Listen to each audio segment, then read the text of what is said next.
it. Good morning. Texas thawing. The good news, power is back up and running, but the effects, though, are still being felt as the recovery rolls on. This morning, we're going to tell you what's next for the Lone Star State. Plus, new vaccinations on the way, how drug companies are responding to new COVID variants, and what that means for people who haven't been vaccinated. And on the weather front, warmth on the way. Indiana experiencing some of the warmest temperatures that we've seen since December. Our weather team with your weekend forecast this morning. Get the coffee ready and open up those eyes. You're waking up with Cardinal Weather. From Ball State Unified Media, you're waking up with Cardinal Weather, live from the Ball State Weather Center. TGIF, thank you so much for being here with us on this Friday morning. You are waking up with Cardinal Weather. I'm Tyler Brummett. Look who we have with us this morning. The co-host wheel keeps spinning, and it landed on Grace Benkowski this week, the easiest last name to say in television. So yeah, we're so happy to have you here. Thank you. I'm happy to be here. Yeah, we're going to have some fun this morning. It was cold, by the way, this morning when we were on our way in here, right? Yes, definitely. Yeah. I was shivering a bit. Yeah, we were really cold. I know frost on car windshields this morning. You know, you saw it if you looked all throughout the parking lot. So let's get you right over to Ryan Crump with a first check of that local weather. Hey there, Ryan. Good morning. Good morning, Tyler and Grace. Yes, we did have to worry about some of those frost that's on those windshields this morning. But we're going to look forward to this weekend because this weekend we're going to have some 50s come into our area. I know you all are happy about that. Maybe even close to 60. But for first of all, we're going to take a look at this radar. This radar right now, you can see those clouds are starting to move into our area this morning. This is ahead of a weak disturbance. It's going to be bringing some rain into our area this week, tonight into tomorrow. If you look at those temperatures right now, you can see that it's a chilly start to the day. It's 30 degrees in Indianapolis, and Muncie is currently at 30 degrees as well. As you look at those winds, it's also pretty nippy out there as you take a look. Look at this. Pretty much almost every single area is at 11 miles an hour this morning. You see Fort Wayne is at 7 miles an hour as well. So if you factor those windshields in, it's also pretty chilly. Look at 21 degrees in Muncie, 16 degrees in Kokomo, and Fort Wayne is at 15 degrees at this hour if you go outside, if you see factoring in those winds. Now coming up, we're going to track those weekend precipitation as I was just mentioning. We also going to be tracking some more sunshine as well, and of course those warmer temperatures like I just mentioned. We have all those details coming up. All right, Ryan, thank you so much. At 8:02 now, let's go ahead and get to some of your top headlines. Almost all homes in Texas have regained power since winter weather shut down the power grid. However, across the state, people now dealing with the aftermath. For many in Texas, it's still difficult to access safe water, food, and gas. About a third of the state is still under a boil water notice, which means they have to boil water for drinking, food preparation, as well as brushing their teeth. Many others are dealing with damage from broken water pipes and flooding, of course, making for a dire situation. Some homes are unsafe to increase power demand, now causing energy bills to skyrocket. Usually when we have a bad bill, which we were bracing for, our normal month's usage is about $80 for February. We were anticipating $300 or $400, but never in any stretch of the imagination did I think $6,700 would be what they charged me. The Texas Public Utilities Commission has temporarily banned power companies from billing or disconnecting customers, but it hasn't been decided just yet who will be footing that bill. The mayor of San Antonio says he feels the state's energy management is responsible for this. It would be unconscionable for bills to go up and for bills to be put on the backs of residents of the state that have been suffering and freezing in their homes for the last week through no fault of their own.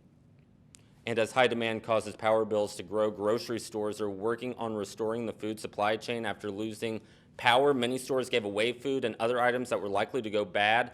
As they restock, organizations like Operation Barbecue Relief are handing out hot meals to those in need. Of course, we're going to continue to stay on top of this right here on Waking Up with Cardinal Weather. We've also got the latest on our sister show, NewsLink Indiana. Grace? And as we have just mentioned, in Texas, the snow and ice are melted and the power's back on, but food supplies aren't back up to pre-storm levels. That's why the owners of Cream Bakery decided to help. Once they got supplies, owners Jessica Tomberlin and her wife Janessa used $5,000 of their own money to buy food for people who need it. They estimate 400 people have picked things up like eggs, produce, chicken breasts, and hot soup from them. Jessica Tomberlin says some people in the area have just been hit harder than others. Grocery stores have been out of all of the staples. Lines are really long, and we've got a lot of families, a lot of elderly people in our community who just needed a way to be able to get food. The Tomberlins are hoping to feed 1,000 people by the end of the week. They're relying on crowdfunding to get enough money to make that happen. Let's go to another part of the country now. Large amounts of snow in Washington state are leading to avalanche concerns all throughout the area. On Tuesday morning, around 10 feet of snow was measured in parts of the state. Authorities had to shut down Stevens Pass multiple times this week after snow blanketed a section of the roadway. The Northwest Avalanche Center says it hasn't seen conditions this dangerous in years. First responders, they're asking people to avoid backcountry roads if at all possible. Experts say La Nina has already brought more than 31 feet of snow. Yes, you heard that right, 31 feet of snow this winter. And forecasters, they're saying that more is on the way. And as snow is causing problems in Washington state, activists in Utah are using snow to encourage change. A group of activists built hundreds of little snowmen outside Utah's state capitol on Sunday in Salt Lake City to protest climate change. Some of them held messages including snow people for carbon pricing. The demonstration was to encourage lawmakers, state and local, to demand a price on carbon. The organizer says carbon pricing is the fastest and most effective way to curb climate change. Dozens of other countries, as well as cities, states, and provinces, already use carbon pricing as part of their plans to reduce their own carbon footprints. While people across the country continue to dig out, in Italy, it's getting hotter. Mount Etna is still erupting. Etna began erupting on Wednesday. This eruption marked the 6th time in 8 days the volcano has overflowed. The Etna Observatory says lava is flowing toward a nearby nature preserve. The moving lava can be seen through surveillance cameras. No damage or injuries have yet been reported. Scientists say Mount Etna is one of the most active volcanoes around the world. Just ahead, hope on the horizon as another coronavirus vaccine could be approved as early as today. We've got your COVID-19 headlines in moments. And that's after your weather now.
.808 on your Friday morning, looking live right now across part of campus. As you can see, that snow is melting. It's cold out there right now.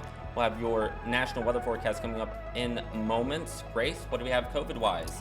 All right, in just days, the U.S. could have its first single dose of the coronavirus vaccine after Johnson & Johnson version cleared a major hurdle. The FDA planning to meet today to discuss the J&J vaccine. As Amara Walker reports, so far experts have given it good reviews. A third vaccine on the horizon in the U.S. We will waste no time getting this life-saving vaccine into the arms of Americans. The Food and Drug Administration announcing today the Johnson & Johnson vaccine meets requirements for emergency use authorization, which could come as early as Friday. The White House COVID task force on Wednesday saying they've already started preparing for distribution. If authorized, we are ready to roll out this vaccine without delay. If an EUA is issued, we anticipate allocating 3 to 4 million doses of Johnson & Johnson vaccine next week. But that's less than what the White House was originally expecting. We were surprised to learn that Johnson & Johnson was behind on their manufacturing. As you noted, it was kind of reported earlier to be about 10 million, and now it's more like 3 to 4 million doses that they would be ready to ship next week. Experts say they expect the potential third vaccine to expand access and get more people vaccinated faster because it's a single dose. My suspicion is that it's going to start with those people who are lower risk for severe disease to begin with. So people without comorbidities, people who are younger, the general population. Vaccine maker Johnson & Johnson told Congress Tuesday they're ready for the rollout. We will have 20 million doses of the vaccine to be made available by the end of March. adding to the 220 million doses that Pfizer and Moderna have pledged to make ready for shipment in the same time frame after some initial delays in manufacturing. We did initially experience some problems with the initial ramp up of our vaccine. Record vaccine supply is getting to states this week, and the White House is encouraging sites to be open 24 hours a day. To get more shots in arms, the task force says they will mobilize 1,200 National Guardsmen to serve as vaccinators. Even with progress on the vaccine front, the White House today also announcing they will distribute 25 million masks beginning next month to get them to some of the most vulnerable. Many low-income Americans still lack affordable access to this basic protection. Meanwhile, Pfizer is testing if a third dose of its COVID-19 vaccine helps protect against variants of the virus. Study participants will receive a third dose 6 to 12 months after their earlier 2 doses. The amount of the third dose is exactly the same as the previous 2.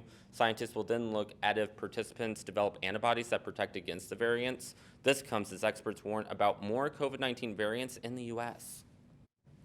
I need the public to understand that you're going to hear almost every day about a new variant somewhere in the United States because we're looking for them. The predominant variant, the one that has been raised the most alarm, the UK variant 117, is completely susceptible to all the vaccines that are currently on the market or that are coming on the market in the United States.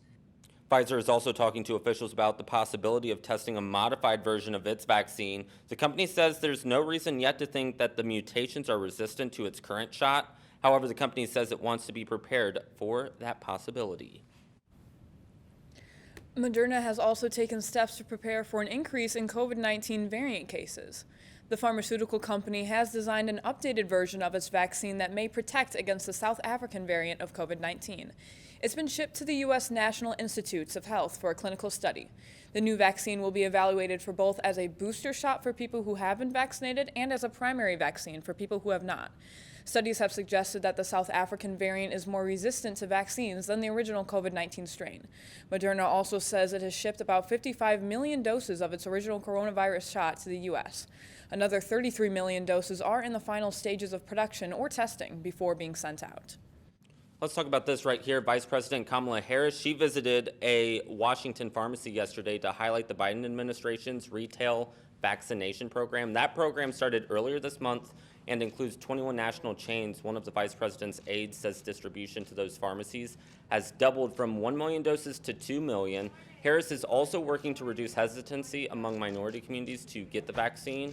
According to numerous studies, these groups are likely to not trust vaccines. They're more likely not to trust them than white patients. Right now, many states are still vaccinating their first priority groups. In Indiana, people over the age of 60 can now get that vaccine. Ghana is now the first country to receive COVID-19 vaccines through the World Health Organization's COVAX program Wednesday. This, according to a joint statement issued by UNIFECT Ghana and WHO Ghana, the shipment consists of 600,000 doses of AstraZeneca vaccines. The vaccines were produced by the Serum Institute of India and are a part of the first wave of COVID-19 vaccines headed to low and middle income countries. Last month, India and the African Union announced plans for the Serum Institute to supply 400 million doses of COVID-19 vaccines to Africa. 8:13 here on your Friday morning. Hey, let's talk weather once again. You know, as we said, it's cold out there, but other parts of the country are warmer. Where would you like to go? Florida? Doesn't that sound pretty good? Florida sounds so perfect. St. Petersburg especially. Ooh. You sound like you have plans to go there at some point. I used to visit there a lot. I would love to go. Yeah. Don't get me wrong. If I Hopefully- could hop on a plane, I would. Yeah, hopefully when this pandemic is over, people can take a trip to Florida. Yeah. Morgan Taylor, what's that national weather looking like this morning? Good morning, everyone. Nationally, the majority of the country are on the colder side. You guys mentioned Florida not too long ago. It's actually currently 52 down there, so not too warm at the moment, but across the country as a whole, most of the country is seeing temperatures right around freezing or below. Notice those teens, 14 degrees in Denver, so very cold across the country. Warming up slightly for the northern part of the country, staying primarily at 50 degrees or below for the northern half of the country. Southern half of the country sitting at 60s and 70s, 70 in Florida, 67 in Atlanta. So overall, pretty split across the board when it comes to those temperatures for today across the country. Now, Tyler mentioned a story earlier in the show show about the accumulating snow rates in Washington state. Well, the snow is still falling in that area as there's some watches and warnings issued for that portion of the country. Zooming in over there in the Pacific Northwest, notice those winter storm warnings and winter advisories over in those areas as that snow continues to fall. And looking at that radar, you can see the snow off in the Pacific Northwest over in Washington state and starting to push in to other portions of the northern part of the country. But taking a look back down near Florida and portions of the south, there's a line of storms moving in over the area, creating a severe weather outlook. With that, there is a marginal risk for severe weather down there today as that system begins to move into the area. And so what does that mean in terms of the risk being explained? Isolated severe thunderstorms are possible for today, as well as a low tornado risk. However, tornadoes with this system don't look to be a primary threat. Isolated winds look to be the primary threat with this system. Now, analyzing this system deeper, notice this low pressure system off in Iowa, gradually pushing northward this evening, as well as this cold front.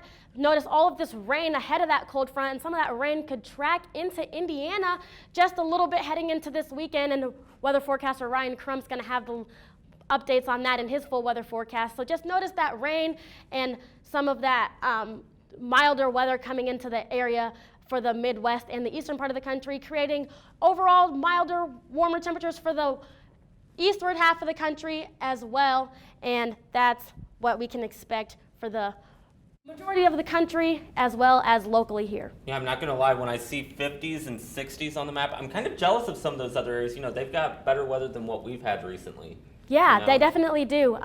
Definitely a colder start this morning, but clearing up as spring's coming. And I know I'm excited for it here locally, and I know nationally, especially out where there's some other snow coming in. I know they're going to be ready for that spring weather as well. Yeah, we want spring weather. Good news is it looks like it's on the way. As you mentioned, Ryan will have more on that later. Morgan, thank you so much. Thank you. Thank you. In just a moment, do you want a piece of you living on space soon? You might be able to just do that. Yeah, this sounds bizarre. We're going to tell you all about it after a message from Ed. Stay with us.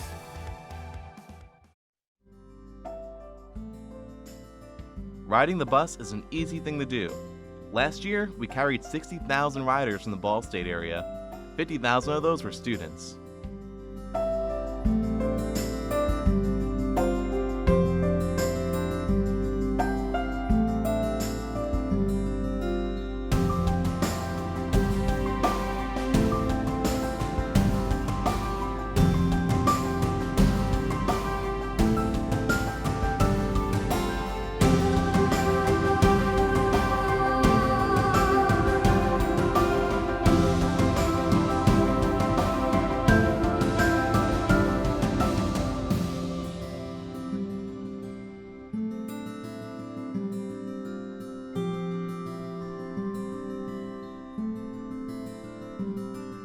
Anywhere you want to go, Mitts will take you there. Welcome back. The time is currently 8:18, and you're taking a live look at Ball State University. It's looking a little chilly out there, Tyler. I'm not gonna lie. Absolutely. Of course, the good news is warmer weather on the way. We'll talk a little bit about that here in a bit, but let's talk a little bit of space, or not space news. We'll talk about space a little later. Science news. Let's get to that. Yeah, let's get to some science. Interact with some long-lost animals through augmented reality if you have a newer model iPhone. There's a new app called Museum Alive from naturalist David Attenborough. It focuses on 3 extinct species, a Smilodon, Dimorphodon, and the Opabinia. Users can swipe between species before picking one to fully investigate. Once a selection is chosen, people are placed in AR mode, allowing users to aim their phone's camera at a flat surface, which transforms into the habitat. Museum Alive is available on iPhone 8 and upwards, and on iOS 13 and 14. I'm getting vibes from that one movie whose name I can't remember right now. The one, what is it? The one where they're like stuck in the museum? Night at the Museum. Oh, yes. Yes. I'm getting those vibes from that one. So, of course, you know, it's pretty cool what they're doing there. Sure. And I think you're going to love this story here. Scientists say a rare particle found in Antarctica back in 2019 traveled through space to get there. This is very fascinating. Look at your screen right now. Researchers released this animation showing how the space particle ended up on Earth's South Pole. In a study published in the journal Nature Astronomy, scientists say the particle was actually part of a star that was shredded from the force of a black hole. That force hurled the remaining debris into space. Researchers say this all happened some 700 million years ago, but scientists didn't catch a single particle of the star in Antarctica until about 2 years ago. They have been trying to figure out where it came from ever since. Hey, who would have thought? You know, especially in Antarctica, who knew that came from space? That's crazy. Yeah. And I'm thinking 700 million years ago, too. Yeah, That's long wild. time. Yeah, well, and also in space talk, you know, apparently that's a short period of time from what they tell true. me. So True. yeah. Hey, speaking of space, close to 11 million people now have their names on Mars. The names are written on 3 tiny chips on the board Perseverance rover. NASA invited people from all over the world to send in their names. NASA is calling it the Send Your Name to Mars campaign. The names were later scribbled using high-precision technology. The chips also have more than 150 essays by people that pitched names for Perseverance. Yeah, I got to get my name on that list. If you submitted your name, you can retrieve what NASA calls your boarding pass on the agency's website. You can also still sign up to send your name on future Mars missions. So, of course, really cool stuff right there. You want to get your name on Mars? I think so. I might do it. We got to make sure that we send it. And you know what? Let's talk about the weather. Bring it back down to earth. Ryan Crump, warmer temperatures on the way, but as we mentioned, you know, frost on cars out there. Yes. It's just really cold. Not pleasant right now, but that's going to change, right? Yes, it is. It's going to eventually change today. And to tomorrow, you're going to see that those warmer temperatures will return to our area. We might even see possibly 60s this weekend. It might get pretty close to that. That's a long shot, but it's a very wishful thinking right there. Current temperatures right now is 30 degrees right now in Indianapolis, 30 degrees right now in Muncie, and 25 degrees this morning so far in Kokomo. You look at those wind chills. The wind chills are pretty low because of those winds. Shelbyville's at 23 degrees. Look at Kokomo, 16 degrees. So Fort Wayne this morning is sitting at 15 degrees when you factor in those wind chills. Now look at these wind gusts as we go through this morning. You also look through these wind chills as we go through this weekend. Wind gusts, pardon me, as you go through this weekend. You can see that it's pretty gusty out there, 20 to 25 miles an hour in most areas. And it's going to calm down a little bit on Saturday afternoon, but then it's going to ramp right back up later on Sunday into Monday. So something you got to keep in mind on is keep those hats on when you go out this weekend. For the next 6 hours, you're going to see that the temperatures will start to warm up as that sun comes up this morning. The temperatures will go up to the 40s as we go through the day today. As you take a look at that radar, you're going to see that there are some clouds that's moving into the area right now. So right now we are probably sitting at mostly cloudy skies, but the sun should be able to break through the area this morning and help bring those temperatures up. As you look through today, as I just mentioned, 34 degrees this morning. And it most likely say it'll be mostly cloudy this morning. As we go through at noon today, you're going to see that those temperatures are going to eventually warm up into the mid-40s, maybe upper 40s later on today about 5 o'clock. As you see, those clouds will increase. For tonight, you're going to see that showers will, as I said earlier, showers will be in our area tonight. 41 degrees will be our temperature. Winds will be out of the southwest at 5 to 10 miles an hour. As you take a look at precision cast, you're going to see that pretty much, like I said, those clouds are going to move into our area later on today, and those showers, as you see, going to start popping up around our area. Should be a huge amount of rain coming to our area, but it's something you may want to bring the umbrella out just to keep yourself, from getting too soaked out there. But you can see most of those showers going to really come to our area on Sunday and Sunday morning, and that's where we're going to see the bulk of our showers coming to our area. And it's going to be pretty wet out there at times too. If you take a look at the jet stream for the next couple of days, you're going to see that that warm air is going to really come into our area. As you see, if you go through Sunday, you're going to see that warm air really come, pick up, and you're going to see that it's going to really, you're going to really feel like it's spring out there as you go out there this morning, especially next week. And you're going to really feel it's spring. And look at the 7-day forecast. 46 degrees today. We do have those slight chance of showers coming into our area tomorrow and Sunday. But look at that, 59 degrees is going to be our temperature for this weekend. And then it'll drop off a little bit as we go through the beginning of the week next week. And then it's going to come right back into those 50s as we go through the end of next week. Sunshine will be abundance next week, so that should be good news for everybody.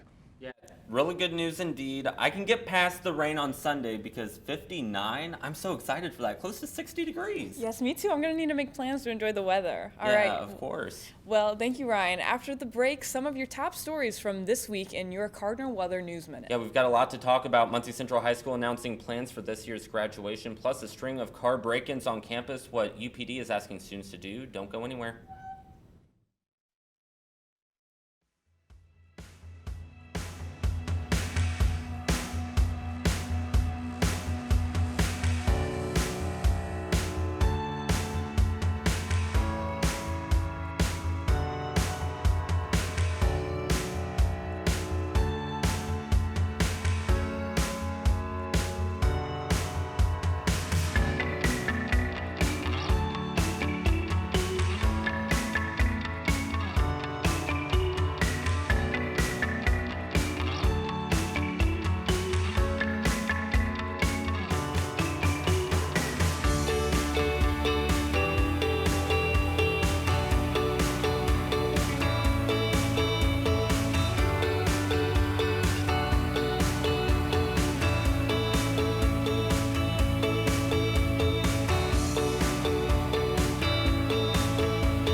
Welcome back. Time to take a look at some of the top stories from this week in your Cardinal Weather News Minute. Muncie Central High School's class of 2021 will graduate inside the Muncie Fieldhouse, according to a release from an MCS spokesperson obtained by us on the Muncie Journal website.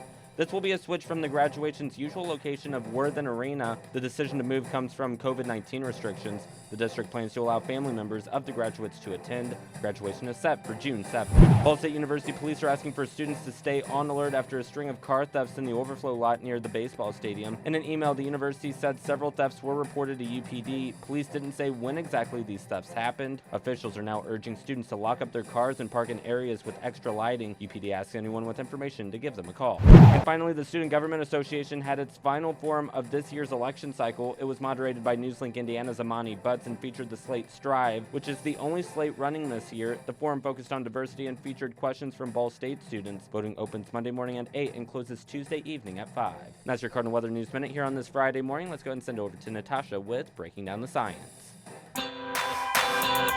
The birds are chirping, the sun is shining, the snow is melting.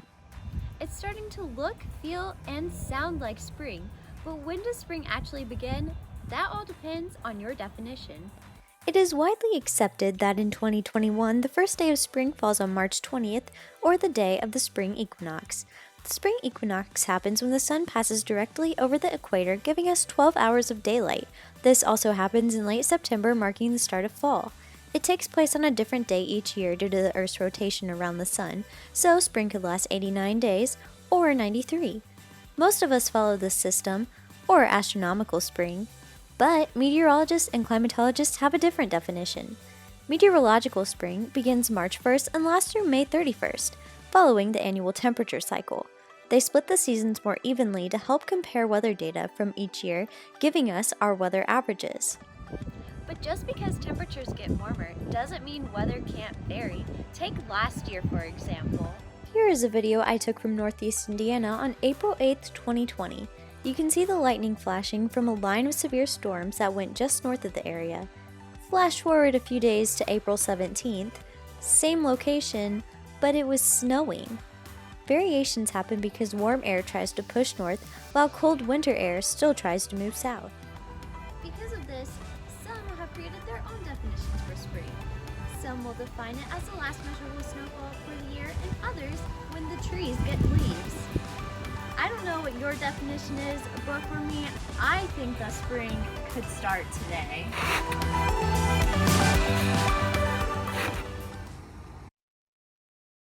Oh boy, Natasha is getting me in the mood for some spring-like weather. The good news is a taste of it is on the way. Ryan Crump, final check of that 7-day. Yes, I know a taste of spring is going to be in our 7-day forecast here. If you take a look at Saturday and Sunday, and also Wednesday and Thursday, you'll see 50s for highs. And I know you all happy. Spring is on the way, but we got to wait a little bit longer for that to come. All right, well, thank you, Ryan. And that's all for Cardinal Weather for this Friday morning. Thank you for joining us. Yeah, we're going to see you next Friday. Newslink Indiana has your latest headlines at 11:30 on Newslink Indiana Midday. Have a great weekend.